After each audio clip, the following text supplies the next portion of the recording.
The morning sun cast long shadows across the military training ground as General Morrison watched something that shouldn't have been possible. A young woman, barely 22, held an M40 sniper rifle with the confidence of a seasoned marksman. Her stance was perfect, her breathing controlled, and her eyes held the steady focus of someone who had seen combat. But, according to her file, Private Sarah Chun had never touched a weapon before enlisting 6 months ago.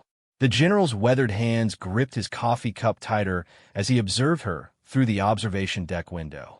3 consecutive bullseyes at 800 meters. In windy conditions. With a rifle she claimed to have picked up for the first time yesterday. "Sir," his aide whispered, "her instructor says she's never missed a target. Not once in 3 weeks of training." General Morrison had served for 30 years, seen prodigies and naturals, but this was different. This was impossible. As Sarah lowered the rifle and turned toward the building, their eyes met through the glass. For a brief moment, he saw something flicker across her face. Not pride or satisfaction, but fear. The kind of fear that comes from keeping dangerous secrets. "Who gave her that rifle?" he murmured, but the question that really haunted him was deeper. Who taught her to use it like that? And why was she pretending to be someone she clearly wasn't? The answers would change everything he thought he knew about the quiet recruit who had walked into their base with a smile and a mysterious past that didn't quite add up. Sarah Chun had arrived at Fort Harrison on a rainy Tuesday morning in September, carrying nothing but a small duffel bag and a smile that seemed too bright for someone entering military service. The recruiting officer, Sergeant Williams, had processed hundreds of new recruits over his 15-year career, but something about Sarah stuck with him. Maybe it was the way she answered questions. Always a beat too slow, as if she had to think about which version of herself to present. Her paperwork was clean, almost too clean. Born in Portland, Oregon, to immigrant parents who had died in a car accident 2 years prior. No siblings, no extended family. High school graduate with average grades, worked at a coffee shop before deciding to serve her country. It was the kind of background that made perfect sense and left no traces, which was exactly what made Sergeant Williams uneasy. During her first week of basic training, Sarah blended in perfectly with the other recruits.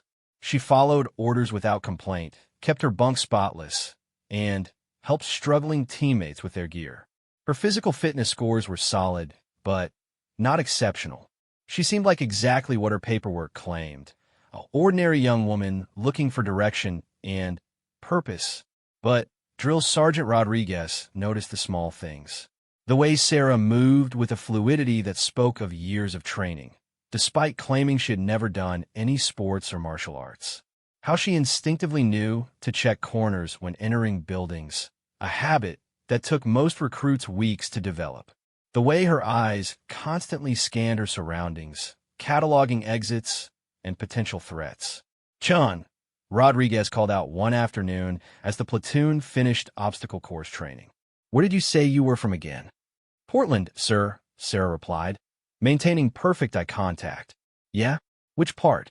Sarah didn't hesitate. "Southeast Division, near Mount Scott Park. Lived there my whole life until I moved here."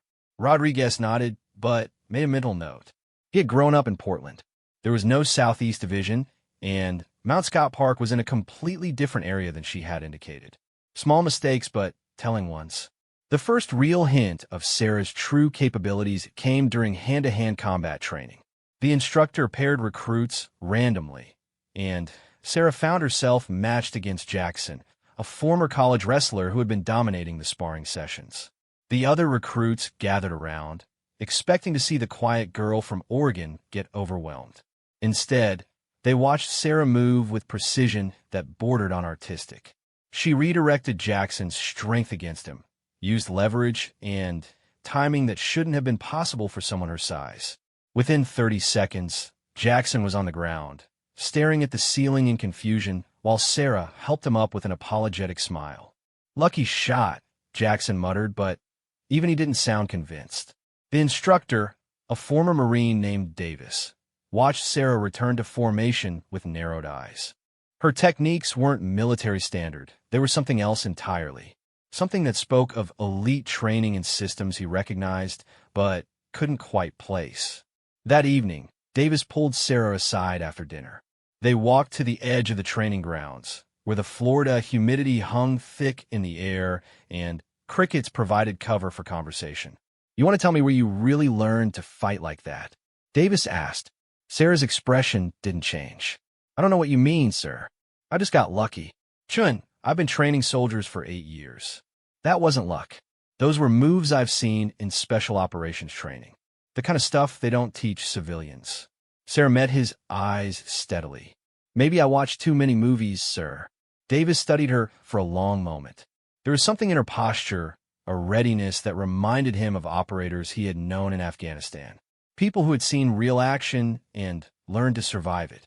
"Look," he said finally, "I don't know what your story is, and maybe I don't need to know.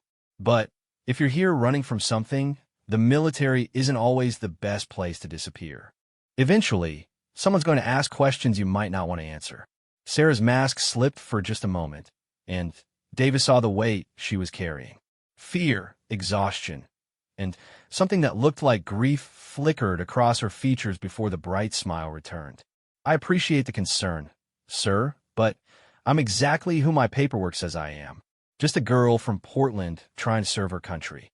As they walked back toward the barracks, Davis made his own mental note. Whatever Sarah Chun was running from, it was big enough that she had been willing to completely reinvent herself. The question was whether her past would catch up to her before she finished basic training. 2 weeks later, during weapons familiarization training, Sarah's carefully constructed facade began to crack. The recruits were being introduced to various firearms, learning basic safety and handling procedures. Sarah watched the demonstrations with the same focused attention as everyone else, asking appropriate questions and following instructions precisely. But when Sergeant Torres handed her an M16 for the first time, something subtle changed. Her grip was immediately perfect, finger placement textbook accurate, and she performed the safety check with muscle memory that spoke of thousands of repetitions. She caught herself quickly, fumbling slightly with the weapon to appear less competent, but Torres had been watching. "Have you handled firearms before, Chun?" he asked. "No, sir. Just seems pretty straightforward." Torres nodded slowly, but his expression suggested he wasn't entirely convinced. Throughout the rest of the session, he watched Sarah carefully balance competence with apparent inexperience, never quite achieving the natural awkwardness of a true beginner. The breaking point came during the live-fire exercise. The recruits were positioned at the 100-meter range, learning basic marksmanship with M16s. Most struggled with accuracy, excitement, and nerves combining to scatter their shots across the targets. Sarah's first few shots were deliberately scattered too, missing the target entirely in a way that seemed almost calculated. But as the exercise continued and adrenaline took over, her natural instinct began to surface. Her breathing regulated, her stance became more stable, and her shots began grouping tighter. By the end of the session, she was consistently hitting the target, though not with the precision she was clearly capable of. Sergeant Torres reviewed the targets after the exercise, noting the progression in Sarah's shooting. It looked like rapid natural improvement, but the pattern bothered him. He had seen enough recruits to know the difference between someone learning quickly and someone remembering skills they already possessed. That evening, Torres called his friend Lieutenant Parker, who worked in military intelligence at a base in Virginia. "I need you to run a background check on someone," Torres said, keeping his voice low. "Deeper than the standard recruitment screening." "What's got you worried?" Parker asked. "I've got a recruit who's too good at things she shouldn't know how to do. Her story checks out on paper, but something doesn't feel right." "You think she's lying about her identity?" "I think she's lying about everything. And I want to know what she's hiding before it becomes a problem for all of us." As Torres hung up the phone, he looked across the base toward the barracks where Sarah was probably studying or writing letters home to family that might not exist. Whatever secrets she was keeping, they were about to face their first real test. Because in Torres's experience, the military had a way of stripping away carefully constructed lies and revealing the truth underneath. Meanwhile, In her bunk, Sarah stared at the ceiling and wondered how much longer she could maintain her performance. Every day brought new challenges, new opportunities to slip up and reveal the skills she had spent 2 years trying to forget. The other recruits accepted her as one of them, but she could feel the instructors watching her more closely. She thought about the phone call she had made 6 months ago, the voice on the other end promising her a new identity and a fresh start if she could just disappear completely for a while.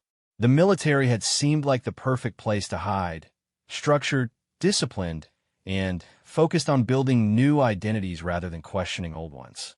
But as she listened to the quiet breathing of her bunkmates and felt the weight of the performance she was maintaining every day, Sarah began to wonder if she had simply traded one dangerous situation for another. The past had a way of finding people, no matter how far they ran or how completely they tried to change. Tomorrow would bring new tests, new opportunities to either maintain her cover or see it finally crumble under the weight of too many small inconsistencies. Sarah closed her eyes and tried to sleep, but the questions that haunted her remained. How long could she keep pretending to be someone she wasn't? And what would happen when the truth finally caught up to her? The military prided itself on building soldiers from ordinary people, but Sarah Chun was far from ordinary. And as her training continued, that distinction was becoming harder and harder to hide. Lieutenant Parker's investigation into Sarah Chun began 3 days after Sergeant Torres made his request, but what he found in the digital archives made him question everything he thought he knew about routine background checks. On the surface, Sarah's identity was bulletproof: social security records, birth certificate, school transcripts, employment history. Every document existed where it should, filed properly, and dated correctly. But Parker had spent 8 years in military intelligence, and he knew the difference between a real identity and a professionally constructed one. Sarah Chin's life story was too clean, too convenient, and too perfect.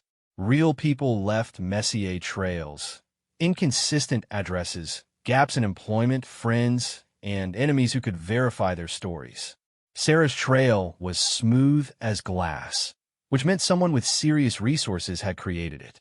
Parker picked up a secure phone and dialed a number he hadn't used in 2 years. The voice that answered was crisp and professional, the kind that belonged to someone who worked in buildings without names in Washington. "Parker, I need a favor," he said without preamble. "I'm looking at someone who doesn't exist, and I need to know who she really is." "Send me what you have," the voice replied. "But this stays between us unless it's a matter of national security." "Understood." Within hours, Sarah's carefully constructed identity was being analyzed by algorithms and specialists who made their living finding people who didn't want to be found. The results would take days to compile, but Parker had a feeling that when they came back, they would explain a lot about the mysterious recruit who was too good at too many things. Meanwhile, at Fort Harrison, Sarah's advanced training had begun, and her ability to maintain her cover was being tested in ways she hadn't anticipated. The move from basic weapons training to specialized marksmanship meant working with equipment she knew intimately, but had to pretend to learn for the first time. Sergeant First Class Martinez, the chief marksmanship instructor, had 20 years of experience training snipers and scouts. He prided himself on identifying natural talent quickly and developing it efficiently. When Sarah's name appeared on his roster for advanced firearms training, he expected to see another average recruit struggling with the transition from basic rifle work to precision shooting. Instead, he watched Sarah handle an M40 sniper rifle like she had been born with it in her hands. "Chun, have you been practicing outside of official training time?" Martinez asked as Sarah consistently placed shots within a 2-inch group at 300 meters. "No, sir. Just following the instructions you gave us," Sarah replied, carefully adjusting her scope with movements that were slightly too confident for a beginner. Martinez studied her through his binoculars as she prepared for her next shot. Her breathing was perfect, a 4-count cycle that kept her completely steady between heartbeats. Her trigger pull was smooth and consistent, with follow-through that spoke of thousands of rounds downrange. Most telling of all, She was unconsciously making minute adjustments for wind and distance that weren't part of the basic curriculum. "Chun, hold position," Martinez called out. He walked over to where she lay prone behind the rifle and knelt beside her. "Where did you learn to adjust for wind drift?" Sarah's finger froze on the trigger. She had been making the adjustment automatically, compensating for the crosswind that was pushing shots to the left. It was second nature to her, but not something that had been covered in their training yet. I thought I felt the wind changing, sir. Was I wrong to adjust?" Martinez looked at the wind flags along the range, then at Sarah's scope adjustment. She had compensated perfectly for conditions that would challenge experienced marksmen. Her guess was exactly what a professional would have done. "No, you weren't wrong. That was exactly the right adjustment. I'm just wondering how you knew to make it." Sarah met his eyes with the innocent expression she had perfected over months of training. "Lucky guess, sir." That afternoon, Martinez pulled Sarah aside after the training session ended. They sat in his office, a cluttered space filled with shooting trophies, photographs of training classes, and technical manuals that most soldiers never saw. "Chun, I'm going to be straight with you," Martinez began. "I've been training shooters for 2 decades. I know the difference between natural talent and professional training. What you're doing out there isn't natural talent." Sarah's heart rate increased, but she kept her expression neutral. "I don't understand, sir. Are you saying I'm doing something wrong?" "I'm saying you're too good. Your fundamentals are perfect, your adjustments are instinctive, and your accuracy is consistent in a way that takes years to develop. Either you're lying about your experience, or someone taught you to shoot before you ever set foot on this base." Sarah had prepared for this conversation, rehearsed her responses during countless sleepless nights. "My father used to take me hunting when I was young, sir. Before he died. Maybe I remember more than I thought I did." Martinez consulted her file. "Your paperwork says your parents died in a car accident 2 years ago. You never mentioned hunting. It was painful to talk about, sir. Brought back too many memories." It was a reasonable explanation, the kind of emotional backstory that discouraged further questioning. But Martinez had been around long enough to recognize a deflection when he heard one. Still, without proof of deception, he couldn't push harder. "All right, Chun, but I want you to know that if there's something in your background you're not telling us, it's better to come clean now. The military has ways of finding out things people want to keep hidden." Sarah nodded seriously. "I understand, sir. I'm just here to serve my country." As she left Martinez's office, Sarah felt the weight of scrutiny settling around her like a net. She had known this day would come, the day her skills became too obvious to ignore. The question was whether she could continue to deflect suspicion long enough to complete her training and disappear into a regular assignment where her abilities would be less conspicuous. That evening, she called a number from a payphone outside the base commissary. The call was answered on the second ring by a voice she recognized, but hadn't heard in months. "I'm having problems," she said without identifying herself. "What kind of problems?" the voice replied.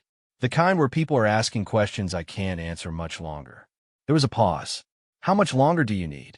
6 weeks to finish training. Maybe less if they accelerate the program. "Can you maintain cover that long?" Sarah watched recruits heading back from evening chow, their conversations mixing military protocol with the casual banter of young people adapting to a new life. She envied their simplicity, their ability to be exactly who they appeared to be. "I don't know," she said honestly. "They're getting suspicious. If they dig deeper into my background, the background will hold. It was built by professionals. Just don't give them a reason to look beyond the official records. And if they do, then we'll deal with that problem when it happens. For now, keep your head down and finish your training. You're almost through this." Sarah hung up the phone and walked back toward the barracks, wondering if 6 weeks was an eternity or not nearly enough time. As she passed the training grounds where she had first touched the M40, she remembered the feeling of the rifle in her hands. Familiar, comfortable, like greeting an old friend after a long separation. The next morning brought a new challenge in the form of General Morrison's unannounced visit to the marksmanship range. Sarah didn't know who he was when she first saw him watching from the observation deck, but the way everyone snapped to attention suggested he was someone important. Martinez's voice was more formal than usual, as he called out instructions. All right, people, we've got VIP observation today. I want to see your best shooting. Chun, you're up first. Sarah took her position behind the M40, trying to ignore the feeling of being watched by someone whose opinion could change her life. The target was set at 800 meters, farther than they had shot before. Wind was gusting across the range, making conditions challenging even for experienced shooters. She controlled her breathing, settled into the familiar rhythm of precision shooting, and tried to deliberately miss her first shot to maintain the illusion of continued learning. But as she squeezed the trigger, muscle memory overrode conscious thought, and the shot went exactly where she aimed it. Bullseye. Through the observation deck window, General Morrison leaned forward with interest. "Who is that?" he asked Martinez. "Private Chun, sir. One of our advanced trainees." "How long has she been shooting?" "About 3 weeks, sir. Since she started the advanced program." General Morrison watched Sarah fire 2 more shots, both perfect hits despite the challenging conditions. Her form was flawless, her confidence absolute. She moved with the rifle like a professional, making minute adjustments that spoke of extensive training and real-world experience. 3 weeks? The general repeated. "Yes, sir. She's shown remarkable natural ability." General Morrison had seen natural ability before. He had also seen professionally trained operators who could make shots like the one Sarah was making. The difference was usually obvious to anyone with enough experience to recognize it. "I want to speak with her," he said. 10 minutes later, Sarah found herself standing at attention in front of the most senior officer she had encountered since enlisting. General Morrison studied her with the kind of attention that made her feel like he was reading her personnel file written on her face. "Private Chun, I understand you've been showing exceptional ability with precision rifles." "I've been working hard to learn, sir." "Where are you from, Private?" "Portland, Oregon, sir." "What did you do before enlisting?" "I worked at a coffee shop, sir. After my parents died, I decided I wanted to serve my country." General Morrison nodded, but his eyes never left her face. "Have you ever fired a weapon before military training?" Sarah had answered this question dozens of times, but something about the general's direct stare made her usual response feel inadequate. "My father took me hunting a few times when I was younger, sir, but nothing like this." "I see." General Morrison studied her for another long moment. "Private Chun, in my experience, the kind of shooting you demonstrated today takes years to develop. Either you're one of the most naturally gifted marksmen I've ever seen, or you've had training that isn't reflected in your official records." Sarah felt sweat beginning to form despite the morning cool. "I'm just trying to do my best, sir." "I'm sure you are. But I want you to understand something, Private. The military values honesty above almost everything else. If there are aspects of your background that you haven't shared with us, now would be the time to correct that oversight." For a moment, Sarah considered telling him everything.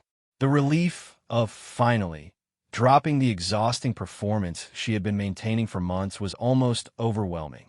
But she thought about the reasons she was here, the people depending on her silence, and the consequences that would follow if her real identity was discovered. "There's nothing else to tell, sir. I'm exactly who my records say I am." General Morrison studied her for several more seconds, then nodded slowly. "Very well, Private Chun. Continue with your training, and keep up the excellent shooting." As Sarah saluted and walked away, General Morrison turned to Martinez. "I want a complete background review on that soldier, and I want to know everything there is to know about her training before she came here." "Sir, her background has already been thoroughly vetted during the recruitment process." "Then vet it again, more thoroughly, because either Private Chun is lying to us, or she's the most remarkable natural shooter I've encountered in 30 years of military service.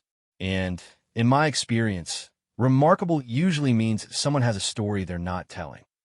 That evening, Sarah lay in her bunk staring at the ceiling and wondering how much longer her carefully constructed world could hold together. The questions were getting more direct, the scrutiny more intense, and her ability to maintain the performance was being tested every day. In 6 weeks, she would graduate and hopefully disappear into a regular assignment where her skills would be less conspicuous. But 6 weeks suddenly felt like a very long time when every day brought new chances for her cover to be blown. As her bunkmates settled into sleep around her, Sarah closed her eyes and tried not to think about what would happen if General Morrison's background investigation uncovered the truth about who she really was and why she was really there. The call that changed everything came at 0230 hours on a Thursday morning, 3 weeks after General Morrison had ordered the background investigation into Sarah Chun. Lieutenant Parker answered his secure phone with the groggy voice of someone pulled from deep sleep, but he was fully awake by the time the voice on the other end finished speaking. "We found her," his contact said, "and you're not going to believe who she really is." Parker grabbed a pen and notepad from his bedside table. "Give me everything." Her real name is Elena Vasquez. 24 years old, born in El Paso, Texas. Father was a border patrol agent, mother was a nurse. Both parents were killed in what was officially ruled a cartel execution 3 years ago, but our sources suggest they were actually working with federal agents to expose corruption within their own departments. Parker wrote quickly, his handwriting becoming more rushed as the implications became clear. What happened to the daughter? Elena disappeared the day after her parents' funeral. Completely vanished for 6 months. When she surfaced again, she was working as a freelance intelligence operative specializing in infiltration and precision elimination. Extremely good at both. Who was she working for? Multiple agencies, but primarily a private contractor called Meridian Solutions. They handle operations that official agencies can't be directly connected to. Elena's specialty was deep cover insertion. She could become anyone, infiltrate any organization, and complete objectives that required someone who could blend in perfectly while maintaining lethal effectiveness. Parker felt his stomach dropping as the pieces fell into place. What was her last assignment? She was sent to infiltrate a human trafficking ring operating out of Miami. High-level operation involving politicians, law enforcement, and international criminal organizations. Elena spent 18 months building an identity as a trafficked victim, working her way up through the organization until she had access to their leadership. And 3 months ago, the entire operation was taken down in a series of coordinated raids. Dozens of arrests, millions in assets seized, and over 200 victims rescued. But during the final raid, Elena's cover was blown. Someone in the organization figured out who she really was. Parker was beginning to understand why Elena Vasquez had become Sarah Chun. How bad was her exposure? Bad enough that Meridian pulled her out and declared her a burned asset. There's a contract out on her life worth $2 million. Half the criminal organizations between Mexico and Miami want her dead, and the other half want to capture her alive to find out what else she knows about their operations. So she disappeared, completely, until now. Meridian created the Sarah Chun identity as a temporary safe house while they figured out how to extract her permanently. The military was supposed to be a 6-month hiding place where she could stay invisible while the heat died down.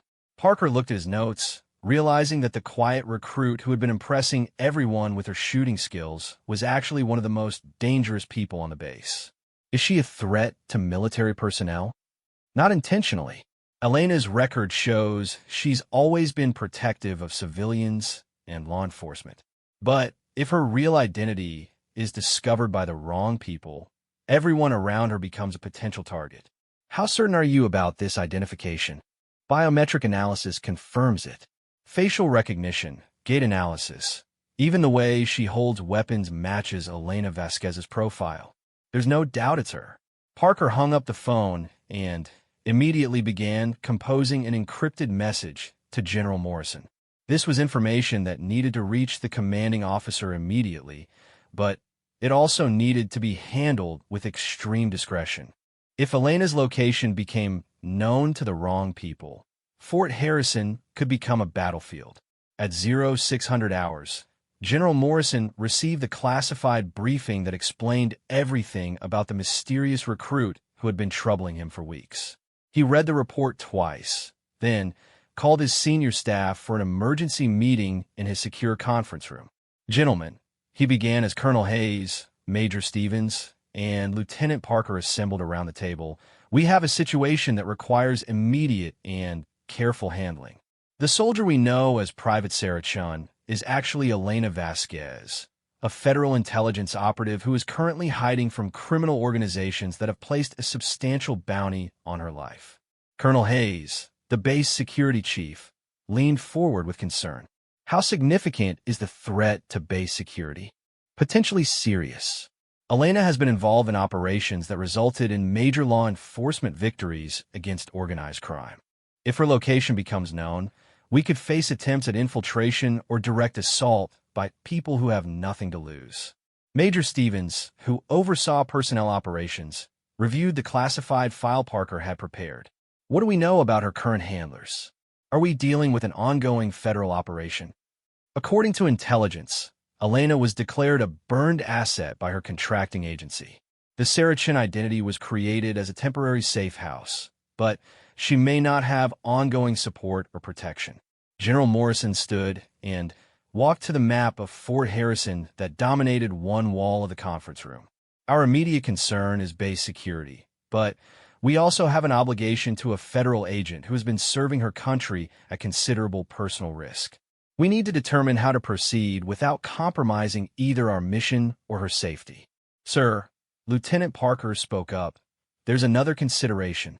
Elena's skills are exactly what they appear to be: professional-level training in infiltration, combat, and precision marksmanship. If her identity is blown and she feels threatened, she could become extremely dangerous even to friendly personnel. Explain. According to her file, Elena has been living under false identities for over 2 years. She's been betrayed by people she trusted, seen her parents murdered, and spent months in situations where discovery meant death. That kind of sustained stress and paranoia can make even well-intentioned people react unpredictably when they feel cornered. General Morrison absorbed this information while considering his options. What's your assessment of her current mental state? Based on observation, she's maintaining her cover well, but showing signs of significant stress. She's isolated from other personnel, doesn't form close relationships, and appears to be constantly alert for threats. Classic behavior for someone who's been in deep cover for an extended period. Colonel Hayes consulted the security protocols manual. Sir, standard procedure would be to detain Elena immediately and contact federal authorities for guidance. But given the sensitive nature of her situation, standard procedure assumes we're dealing with a conventional security threat. General Morrison interrupted. This situation requires a more nuanced approach. The general returned to his seat and looked at each of his officers. Here's what we're going to do. Colonel Hayes, I want discrete security measures implemented immediately. Increase perimeter patrols, enhance visitor screening, and brief key personnel about potential threats without revealing specifics about Elena's identity. Major Stevens, review our personnel files for anyone who might have connections to organized crime or unusual financial situations. Lieutenant Parker, I want you to establish contact with Elena's former handlers and determine what support they might be able to provide. And Elena herself, sir? Major Stevens asked. For now, we maintain the status quo. Elena continues training as Sarah Chun while we assess the situation and develop a long-term plan. But I want all of you to understand that we're walking a very fine line. If we mishandle the situation, we could endanger every person on this base. That afternoon, General Morrison made a decision that would have far-reaching consequences. Instead of following standard protocol, he chose to approach Elena directly. He found her on the rifle range during afternoon training, working through precision shooting drills with the kind of focused intensity that had first caught his attention. Private Chun, I need to speak with you. In my office. Now. Sarah felt her blood pressure spike as she followed the general across the base. This was the moment she had been dreading for months, the end of her carefully maintained cover, and the beginning of whatever came next. She had prepared for this possibility, but preparation felt inadequate when faced with the reality of exposure. General Morrison's office was exactly what she expected from a career military officer. Functional furniture, commendation plaques, photographs with various dignitaries, and an American flag in the corner. But What surprised her was the way he gestured for her to sit in one of the comfortable chairs near his desk rather than standing at attention. Elena Vasquez, he said quietly, and Sarah felt the last of her defenses crumble. She didn't deny it. After months of maintaining the Saracen performance, hearing her real name was almost a relief. How long have you known? Officially, about 6 hours. Unofficially, I've suspected you weren't who you claimed to be since the first time I watched you shoot. General Morrison poured 2 cups of coffee from a pot on his desk and offered one to Elena. The question now is what we do about it. Elena accepted the coffee, but didn't drink it. I suppose that depends on what you know about why I'm here. I know about your parents, your work with Meridian Solutions, and the contract that's currently out on your life. What I don't know is whether you're here as part of an ongoing operation or if you're simply trying to disappear. Disappear, Elena said quietly, at least until it's safe to surface again. If that ever happens. General Morrison studied her carefully. Elena, I'm going to be direct with you. Your presence here creates security risks that I can't ignore. But I also recognize that you've served your country with distinction under circumstances that most people couldn't imagine.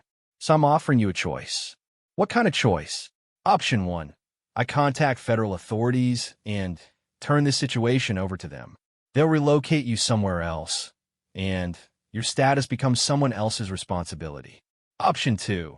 You remain here, but we develop a plan that addresses the security concerns while giving you the protection you need. Elena was surprised by the offer. In her experience, military commanders preferred clear-cut solutions that remove complications from their responsibility. Why would you choose option 2? Because I've spent 30 years in the military, and I've learned that the right thing to do isn't always the same as the safe thing to do. You've risked your life to protect innocent people and bring down criminal organizations. That earns my respect, even if your methods weren't conventional. And what would option 2 look like?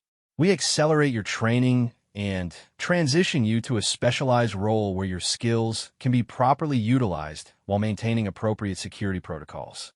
You'd still be Elena Vasquez living as Sarah Chun, but you'd be doing it as part of an official military intelligence operation rather than hiding in basic training. Elena considered the offer while studying General Morrison's face for signs of deception. After years of reading people in life-or-death situations, she had developed an instinct for when someone was being truthful. The general appeared to be offering exactly what he said, a chance to continue serving while maintaining the protection she needed. What kind of specialized role? We have ongoing requirements for precision marksmanship training and intelligence gathering that could benefit from your expertise. You'd be working with carefully vetted personnel on operations that utilize your skill set appropriately. And the security risks? We manage them through compartmentalization and enhanced protective protocols. Your real identity would be known only to essential personnel, and we'd implement measures to prevent your location from becoming known to hostile parties. Elena thought about the alternatives. Disappearing again meant starting over with a new identity, new location, and new performance to maintain. Staying meant trusting people she barely knew with her life, but it also meant the possibility of using her skills for legitimate purposes instead of simply surviving. I need to make a phone call before I decide, she said. To your former handlers? To the people who created Sarah Chun. If I'm going to trust you with my real identity, I need to make sure they're comfortable with that decision. General Morrison nodded. Fair enough. But, Elena, I need you to understand that once we move forward with option 2, there's no going back to hiding in basic training. You'll be Elena Vasquez working as a military intelligence operative with all the risks and responsibilities that entails. I understand. As Elena left the general's office to make her phone call, she realized that for the first time in years, she was being offered the chance to be herself while still serving a purpose larger than survival. The question was whether she was ready to stop running and start fighting back. The secure phone conversation that would determine Elena's future took place in a soundproof communication room deep within Fort Harrison's administrative building. Elena dialed a number she had memorized but hoped never to use again. The emergency contact from Meridian Solutions. The voice that answered belonged to Marcus Webb, her former handler and the man who had created the Sarah Chen identity. I was wondering when you'd call, Webb said without preamble. We've been monitoring chatter about unusual military interest in your background. They know who I am, Elena said simply. The question is what happens next. How much do they know? Everything that matters. My real name, my parents, my work with Meridian, and the contracts on my life. They're offering me a choice between relocation and integration into military intelligence operations. There was a long pause before Webb responded. Elena, I need you to understand something. The situation has changed significantly since you disappeared into basic training. The contracts on your life have been expanded, and we have intelligence suggesting that some very determined people are actively searching for you. Elena felt her stomach tighten. How determined?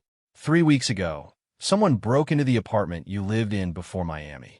They tortured the landlord for information about your habits, your visitors, anyone you might have contacted. He didn't know anything useful, but they killed him anyway. The news hit Elena like a physical blow. Mrs. Rodriguez had been kind to her, had treated her like a granddaughter rather than just a tenant. Now she was dead because of Elena's past. There's more, Webb continued. We've identified at least 2 different groups actively hunting for you. The Morales cartel wants revenge for the Miami operation, and a human trafficking syndicate called the Phoenix Group wants to interrogate you about other operations you might have compromised. Both groups have resources that most law enforcement agencies would envy. Are you telling me that staying in the military won't keep me safe? I'm telling you that nowhere is completely safe anymore. But military protection, especially at a well-defended facility like Fort Harrison, is probably your best option until we can find a more permanent solution. Elena absorbed this information while considering her options. Running again meant abandoning the first stable situation she had known in years, but staying meant potentially endangering everyone around her. What do you recommend? She asked. Accept the military's offer. Work with them to develop a cover identity that can withstand scrutiny while utilizing your skills in ways that serve legitimate purposes. But, Elena, you need to understand that this isn't a temporary solution anymore. The people hunting you won't give up, and you can't run forever. So what's the long-term plan? We eliminate the threats permanently, but that's going to require resources and support that Meridian can't provide officially. The military, however, has both the capability and the legal authority to protect federal agents who are in danger because of their service. After the call ended, Elena sat alone in the communication room and contemplated the path that had led her to this moment. 3 years ago, she had been a college student studying criminal justice and dreaming of becoming an FBI agent. Now she was a burned intelligence operative with a price on her head, hiding in the military while criminal organizations killed innocent people in their search for her. When she returned to General Morrison's office an hour later, Elena had made her decision. I accept your offer, she said, but I need you to understand what you're taking on. The people looking for me won't hesitate to target anyone who gets in their way. Understood. We've already begun implementing enhanced security protocols. General Morrison opened a file folder on his desk. Your transition to military intelligence will happen gradually. We'll modify your training program to focus on skills directly relevant to your new role while maintaining your cover identity for routine interactions. What kind of operations are you considering? Initially, training and consultation. We have ongoing requirements for precision marksmanship instruction and intelligence gathering techniques that could benefit from your expertise.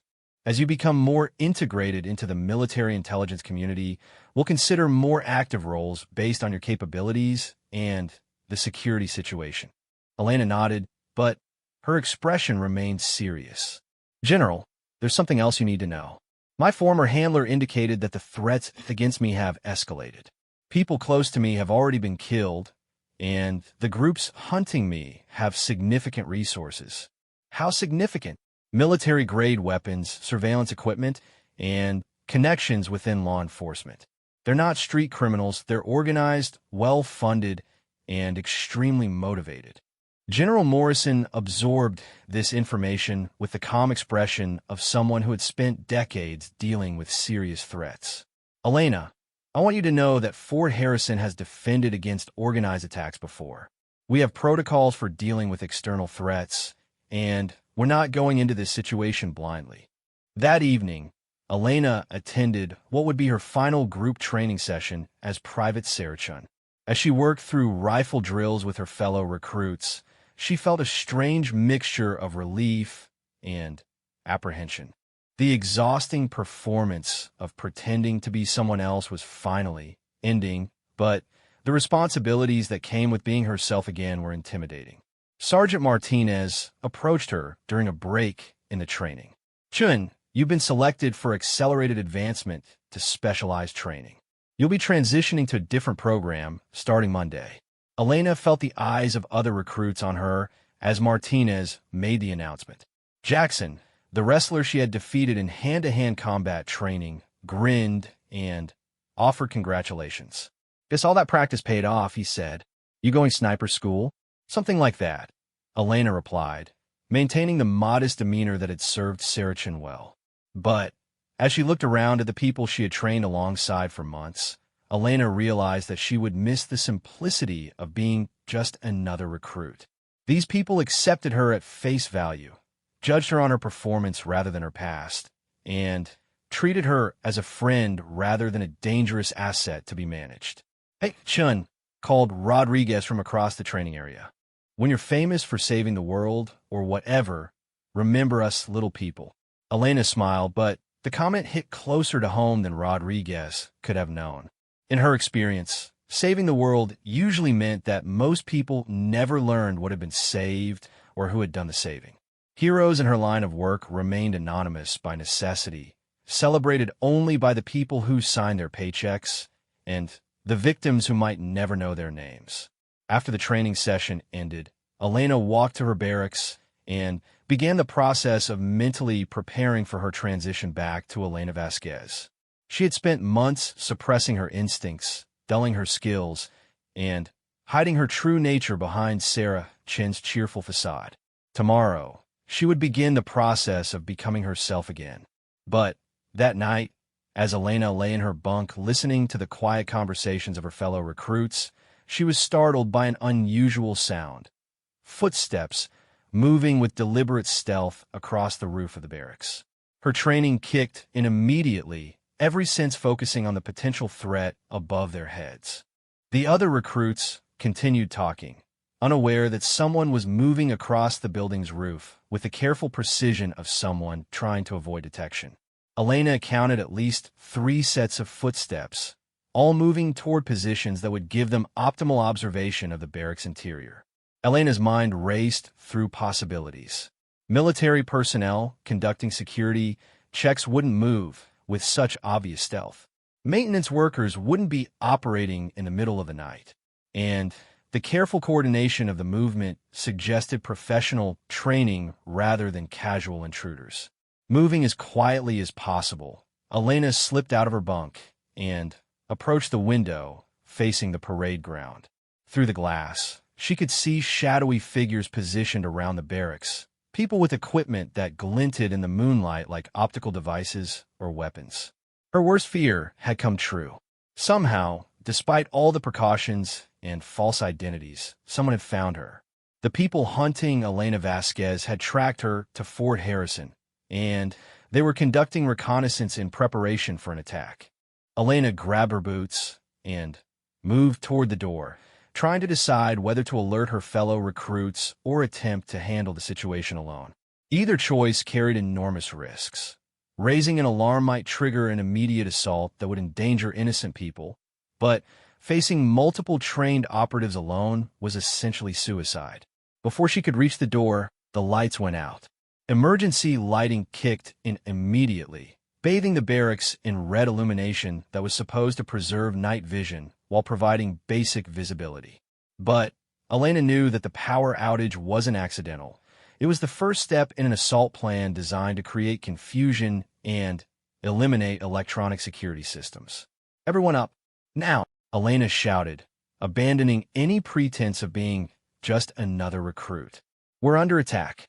Some recruits responded immediately, rolling out of their bunks and grabbing equipment with the reflexes they had been training for months. Others sat up in confusion, not yet understanding that this wasn't a drill. Elena heard the distinctive sound of rappelling equipment being deployed outside the windows. Professional operators were about to enter the barracks from multiple directions simultaneously, using tactics that were designed to overwhelm defenders before they could organize resistance. Jackson, Rodriguez, get everyone to the center of the room and away from windows and doors, Elena commanded, her voice carrying an authority that Sarah-chan had never possessed. This is not a drill. We have hostile operatives attempting to breach the building. As the first windows exploded inward and dark figures began entering the barracks, Elena realized that her months of hiding were over. Elena Vasquez was about to fight for her life again, but this time she wouldn't be alone. The question was whether the training her fellow recruits had received would be enough to keep them alive when Elena's past finally caught up with all of them. The attack on the recruits' barracks unfolded with the precision of a military operation, but Elena recognized the tactics immediately. These weren't soldiers, they were hired professionals with specialized training in assault and extraction. The first wave of attackers breached through windows on the east and west walls simultaneously, using flashbang grenades to disorient the occupants while rappelling from the roof. Elena's transformation from Sarah-chan to Elena Vasquez was instantaneous and complete. Years of survival instincts took over as she processed the tactical situation in seconds. 6 hostiles visible, likely more outside, providing overwatch and containment. Professional equipment and coordination suggested a well-funded operation. The objective was clearly extraction rather than elimination. They wanted her alive. Rodriguez, take 5 recruits and establish a defensive position behind those bunks, Elena commanded, pointing toward the northwest corner of the barracks. Jackson, you and 3 others cover the south wall. Everyone else, get down and stay down. The recruits responded with a discipline that made Elena proud. Months of training had prepared them for combat situations, even if they hadn't expected their first engagement to happen in their own sleeping quarters. Elena grabbed her rifle from her wall locker and quickly assessed the attackers' positions. They were using non-lethal tactics, rubber bullets, tasers, and gas grenades designed to incapacitate rather than kill. That confirmed her suspicion that this was an extraction operation. Someone wanted Elena alive for interrogation. The lead attacker was moving toward Elena's position with the confident stride of someone who expected to overwhelm untrained recruits. Instead, he found himself facing a former intelligence operative who had survived 18 months undercover in one of the most dangerous criminal organizations in North America. Elena's first shot took him center mass, the impact of the rubber bullet knocking him backward, but not penetrating his body armor. Her second shot found a gap between his helmet and vest, striking him in the throat and dropping him immediately. Contact left, Jackson shouted from his position, engaging 2 attackers who were advancing through the broken windows on the south wall. His marksmanship training was paying off as he placed accurate fire that forced the attackers to seek cover. Rodriguez and his team were providing suppressing fire that kept 3 more attackers pinned near the east wall. Their shots weren't as precise as Elena's, but they were disciplined and effective enough to prevent the hostiles from advancing. Elena moved between positions, directing fire and coordinating the defense with a tactical awareness that impressed even her. These recruits were holding their own against professional operators who had expected to face confused and panicked civilians. Elena Vasquez. The voice came from outside the barracks, amplified by a megaphone. We know you're in there. Surrender now, and your fellow soldiers won't be harmed. Elena recognized the accent, Eastern European, probably Russian or Ukrainian. That meant she was likely facing Bratva contractors rather than cartel operatives. The Russian organized crime syndicates had developed sophisticated extraction capabilities for high-value targets. How did they find us? Rodriguez called out during a lull in the fighting. Elena was wondering the same thing. Her location had been known only to a handful of people, all of whom had security clearances and professional reasons to keep her identity confidential. Either someone had been compromised, or the attackers had resources that exceeded what she had expected. The answer came when General Morrison's voice crackled over the barracks' emergency communication system. All personnel, this is Base Command. We are dealing with a coordinated attack involving multiple breach points. Hostiles have penetrated perimeter security using what appears to be inside information about our defensive protocols. Elena's blood went cold. Inside information meant someone with access to base security had provided intelligence to her enemies. The carefully constructed protection that the military had offered was compromised from within. Elena, Martinez's voice joined the communication. We've got snipers positioned on the communications tower and the water treatment facility. They've got clear sight lines to the barracks and are providing overwatch for the assault team. That explained why base security hadn't been able to respond effectively. The attackers had established fire superiority and were preventing reinforcements from reaching the barracks. Elena and the recruits were on their own until the snipers could be eliminated. I've got an idea, Elena said to Rodriguez. But it's dangerous, and I need you to trust me completely. What do you need? Create maximum confusion and covering fire in exactly 60 seconds. I'm going outside. Rodriguez stared at her. That's suicide. They'll cut you down the moment you show yourself. Not if I go out the way they don't expect. Elena pointed toward the ventilation shaft that connected to the barracks heating system. I can reach the roof through the maintenance access and take out their overwatch positions. Elena, those are professional snipers. You be facing them with a training rifle and basic equipment. Elena checked her ammunition and equipment, then looked Rodriguez directly in the eyes. I've faced worse odds than this before, and if I don't neutralize those snipers, we're all going to die when they bring in heavy weapons. As if to emphasize her point, an explosion shook the building as the attackers used shaped charges to breach the reinforced door. They were escalating their tactics, which meant time was running out. Elena moved toward the ventilation access while the other recruits maintained defensive fire.